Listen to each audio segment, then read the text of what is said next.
एक शरारती लड़के की कहानी। किसी गांव में एक गरीब किसान रहता था जिसका एक बेटा था। गांव वाले इसे बुद्धू कहकर पुकारते थे। बुद्धू बहुत शरारती लड़का था। दिन भर खेलता कूदता और शरारतें करना ही इसका काम था। हर वक्त गुलेल इसके हाथ में होती जिससे वो नन्ही चिड़ियों और दीगर परिंदों को निशाना बनाता रहता। एक रोज बुद्धू यूं ही घूमता फिरता एक बुढ़िया मधु की झोंपड़ी के सामने से गुजरा तो नानी ने इसे आवाज देकर बुलाया और इसे कहने लगी, बुद्धू बेटा, तू दिन भर शरारतें करता फिरता है, आज एक काम करते बेटा। बुद्धू ने पूछा, क्या काम है नानी मधु? मधु नानी बोली, आजकल बरसात का मौसम है और मेरी झोंपड़ी के अंदर मच्छर बहुत हो गए हैं। कम वक्त रात को सोने नहीं देते। किसी सूरत मुझे इन मच्छरों से निजात दिला दे। बुद्धू एकदम बोला, बस इतना सा काम है? अभी लो, मैं अभी मच्छरों का कत्ले आम किए देता हूँ। नानी इसकी बात सुनकर बहुत खुश हुई और दुआएं देने लगी। फिर इसने नानी से कहा, नानी तुम सामने वाले दरख्त के नीचे जाकर बैठ जाओ, मैं मच्छरों को झोंपड़ी से निकालने का काम शुरू करता हूँ। जब मैं काम खत्म कर चुकूं तो आपको आवाज देकर बुला लूंगा, फिर आप रात को आराम से पाँव फैलाकर सोना। मधु नानी दरख्त के नीचे बैठ गई। बुद्धू ने अपना काम शुरू कर दिया। कहीं से मिट्टी का तेल लाकर झोंपड़ी के अंदर हर तरफ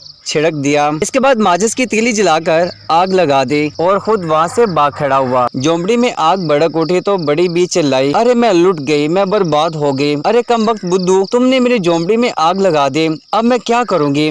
कहाँ जिंदगी के अयाम बसर करूंगी? लोगों आओ मेरी मदद करो। बड़ी बी की चीखों पुकार सुनकर गांव के लोग जमा हो गए। जब लोगों ने पूछा, नानी मधु झोंपड़ी को कैसे आग लग गई? इस बेचारी ने सारा किस्सा सुनाया। किसी शख्स ने कहा, नानी तुम अच्छी तरह जानती थी कि बुद्धू बेहद शरारती लड़का है, फिर तुमने इसे ऐसा काम करने के लिए क्यों कहा? तुमने सख्त गलती की है। दूसरे ने कहा, अभी बुद्धू के बाप के पास जाओ और इस नुकसान का मुआवजा तलब करो। चुनाचा नानी मधु ने इस शख्स के मशवरे पर अमल करते हुए बुद्धू के घर का रुख किया।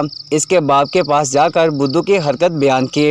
लोगों ने भी बड़ी बी की हिमायत में बातें की। बुद्धू के बाप को बेटे की इस हरकत पर बहुत गुस्सा आया। इसने नानी मधु से माफी मांगने के बाद कहा, मैं इस लड़के से तंग आ चुका हूँ, आज मैं इसकी अच्छी तरह खबर लूंगा और तुम्हारी झोंपड़ी बनवा दूंगा। आखिर बुद्धू के बाप ने ऐसा ही किया। बुद्धू की खूब पिटाई की। बुद्धू ने तौबा और आइंदा हर तरह की शरारत न करने का वादा करके दिल लगाकर पढ़ना शुरू कर दिया। इसके बाप ने नानी मधु के लिए नई झोंपड़ी तमीर करवा दी। इसको घर के लिए सामान और नगद रुपया भी दिया। अखलाकी सबक, शरारती बच्चे पूरे समाज के लिए वबाले जान होते हैं। अगर हमारी वीडियो पसंद आई हो तो लाइक के साथ शेयर और सब्सक्राइब कर दें ताकि इस तरह के दिलचस्प वीडियोस आप तक बआसानी पहुंच सके। शुक्रिया।